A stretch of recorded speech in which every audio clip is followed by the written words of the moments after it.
Class 8, see in the previous video lesson from chapter 8 electricity we have done till the lightning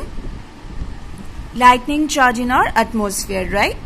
Now just imagine during the thunderstorms the tall high-rise buildings, that means they will be more prone to damage than, because they are much closer to the clouds than when negative charges are developed in the lower end of the cloud, they can easily induce opposite charges on the tall buildings and electric discharge will take place. Remember, we have done this in the lightning charge in atmosphere, lightning discharge, what causes lightning, right? So at that time what happens?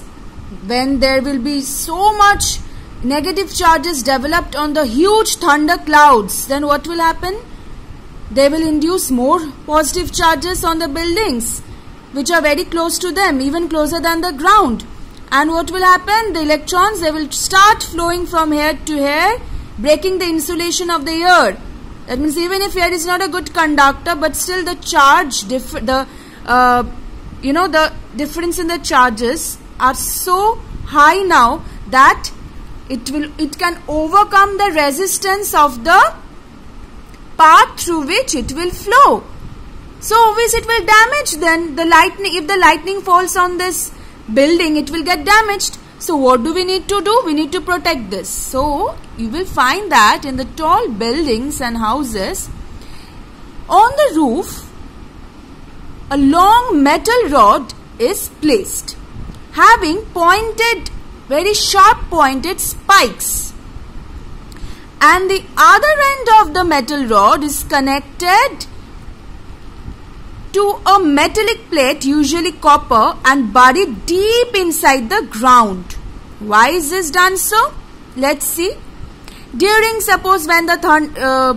thunderstorms, when huge thunderclouds have gathered, now these negative charges will induce opposite charges, right? Charging by induction means it will induce opposite charges to the near end of the object, which is here, that means the spikes, it will induce positive charges.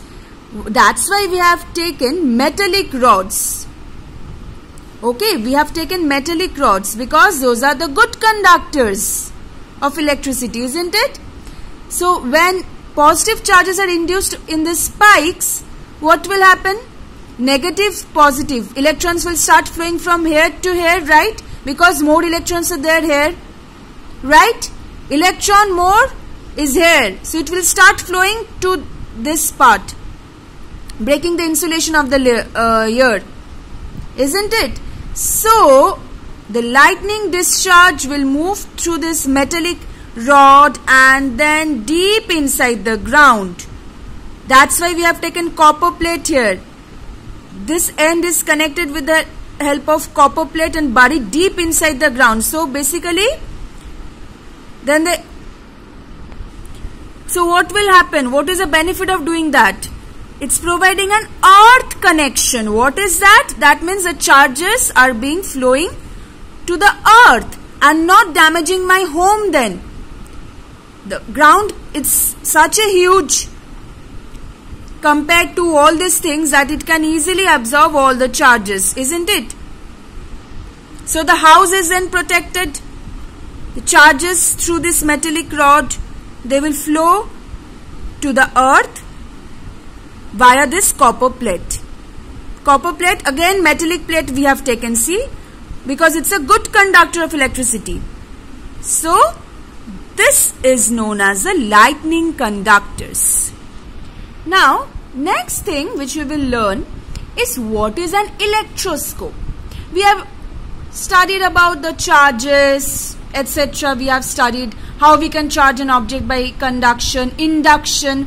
We have seen a practical example also with the help of lightning discharge in atmosphere, and a remedy, a precaution which we can take, lightning conductors. So those are the application, the practical applications of charging by conduction and induction, isn't it? Now we will learn another thing. What is that? we will learn about an electroscope. What is that? Electroscope is an instrument used to detect the presence of charge and the nature of charge on an object. Okay. So, with the help of this, we can understand whether a body is charged or not, and if it is charged, what type of charge is it carrying, positive or negative.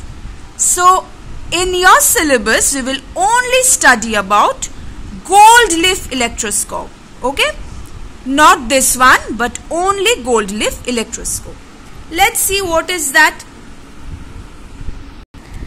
Okay, now see, consists of a bell jar, glass bell jar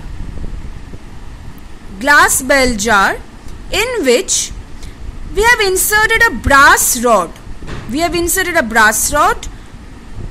At the top of which a brass disc is fitted, and at the end 2 sensitive, delicate, thin strips of gold foil are used. These are known as the gold leaves. Okay, that's why the name gold leaf electroscope. Fine. So, brass rod fitted inside the glass bell jar through this insulator plug. A plug which is of insulating material. That means it's not a good conductor. Right? So, and again this seal here, this separates the glass jar or insulates the glass jar from the brass rod which we have inserted. So basically, brass rod, brass disc at the top, 2 gold leaves at the other end. What are these two? Why are these two used? 2 metallic foil strips kept on 2 sides of this gold leaves. See? Why are this used?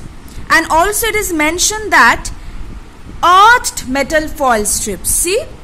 Earthed metal foil strips. That means these 2 metal foil strips, they have earth connections. Why?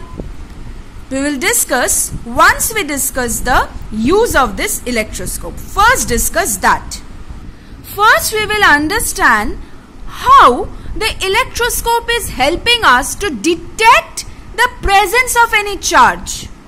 That means we are saying that the electroscope helps us to understand whether a body is charged or not charged. How? Let's see. What we will do. Suppose we have a body. Say this one. We don't know whether it's charged or whether it's not charged. What to do? We'll bring it and touch the brass disc. Remember, this is a brass disc. This is just a easy representation of electroscope. Important features are shown: brass disc, brass rod, gold leaves. Okay. Now, suppose, forget about this. Suppose a body, you touch the brass disc with the help. You touch the brass disc with this body, which is charged or not charged, we don't know. Just ignore this now. Now, suppose if it is charged, what will happen? If this is charged, say it contains positive charge. Say the bodies, we don't know, we will find it out. So what will happen? If this is positive charge, what have we learned? Charging by conduction. Why conduction? Because we are actually touching the uncharged. Electroscope is not charged, right? Electroscope is not charged. It is uncharged, right? Now say if the body is charged, then when we touch an uncharged body with the help of a charged body, charging by conduction, it will induce same charges here, isn't it? Because plus means deficit of electrons. So electrons from here will start flowing to here. So it will acquire plus charge now, isn't it? So, if this acquires plus charge, that means this will also acquire plus charge. The whole thing will acquire plus charge. Obviously, charging by conduction. We are touching it, so charging by conduction, right? If we notice, or even suppose if this is negative charge. Suppose, we don't know. Forget about that. If suppose this is negative charge, what will happen? Excess of electron. Electrons will start flowing from here. So this will acquire negative charge. This also. Charging by conduction. Whatever is the case, notice that the two leaves are acquiring the same charges, if either positive both or either negative both. So like charges repel each other, isn't it? So the leaves, we will find, they will move apart from each other because they have acquired the same charge. Now they will repel each other, so they will find they will move apart from each other. The leaves will diverge. Diverge means move away from each other. They will diverge. But if you imagine, if the body contained no charge, would we have noticed any divergence of the leaves? The leaves would have been in the same place where it was initially. If there is no charge, no changes. That is why we can detect the presence of charge on a body. So, doesn't matter it's positive or negative. If the body which we are touching the brass disc, if this is a charged body, the leaves will show divergence. They will move away from each other. But if the body is not charged, the leaves will not show any divergence. So if we touch suppose a body is given to us, we want to know whether it's charged or not. We will touch the brass disc of the electroscope and charging by conduction, right? So if we notice that the leaves move far away from each other, then we will know that, okay, this body which was given to us, this is a charged body. If the leaves show no divergence, they don't move away from each other, we will understand that the body which was given to us is uncharged body, right? Now you will ask me, okay, we have come to know that we can detect whether a body is charged or a body is not charged with the help of electroscope. But can we then know whether a body is positively charged or a body is negatively charged? Yes, we will be able to say. How? Let's see this one.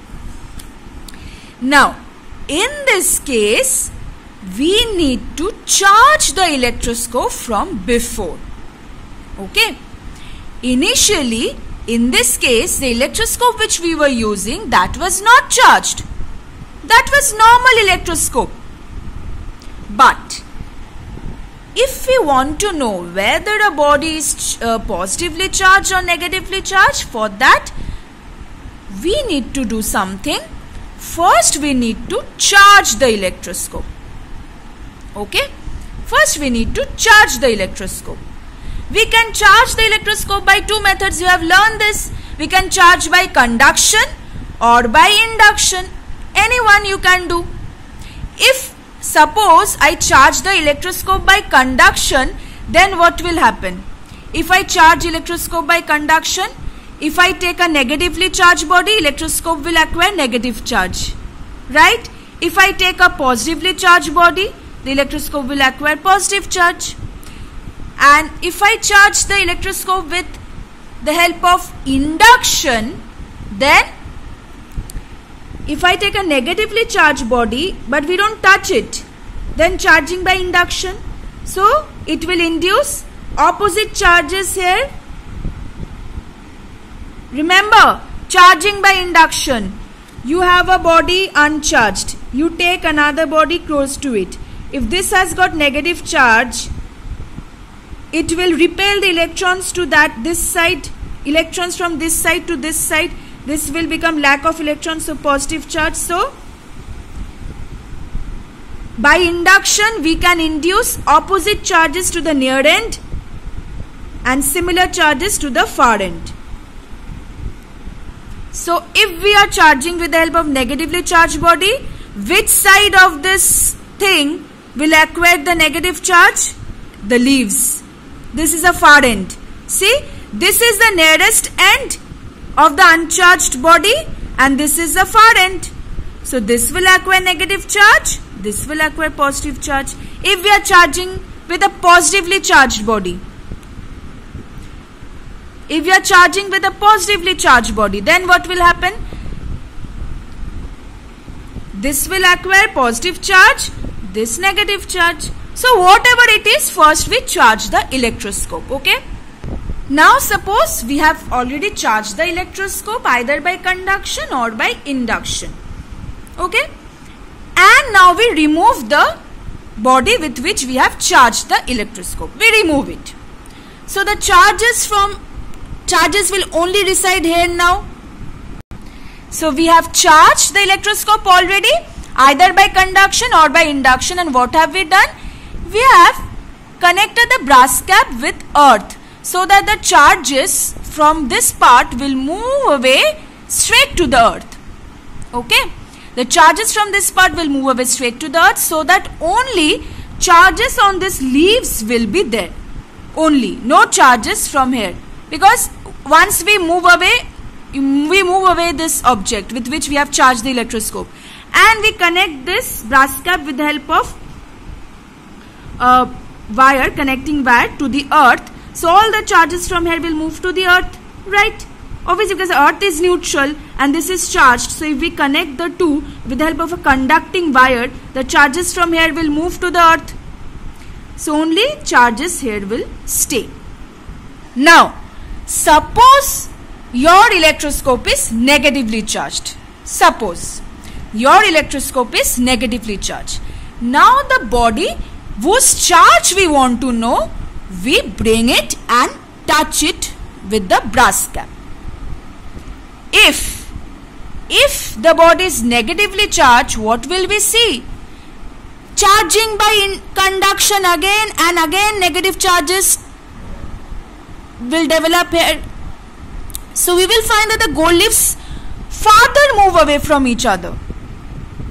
But if this body is positively charged, we will notice that means charging by conduction means positive charges will develop now. But already it is negatively charged. So positive charges when come here, it will somewhat neutralize the negative charges. So now these two will repel each other less and now they will start moving towards each other. Isn't it? Similarly, if the electroscope is positively charged and if we bring the body whose charge we want to know, that whether it's positive or negative, if we bring it and touch it on the brass cap, charging by this is already charged, no problem.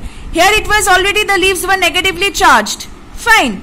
Now if we bring the body whose charge we want to know and touch it with the brass cap, what will happen now? Charging by conduction. So plus, it will develop plus charge everywhere. So more plus charges here, that means more same charges developed on the leaves. So they will repel each other more, move away from each other more, just like they have done here. More negative charges we have touched. If suppose this is also negative charge, so more, they will now repel each other more. But what if the leaves are already positively charged and here we touch the body, and if the body is negatively charged, what will happen? Charging by conduction, so negative charges here, everywhere. These negative charges will somewhat neutralize the positive charges. So that means now the gold leaves will now repel each other less and they will move close to each other. Isn't it?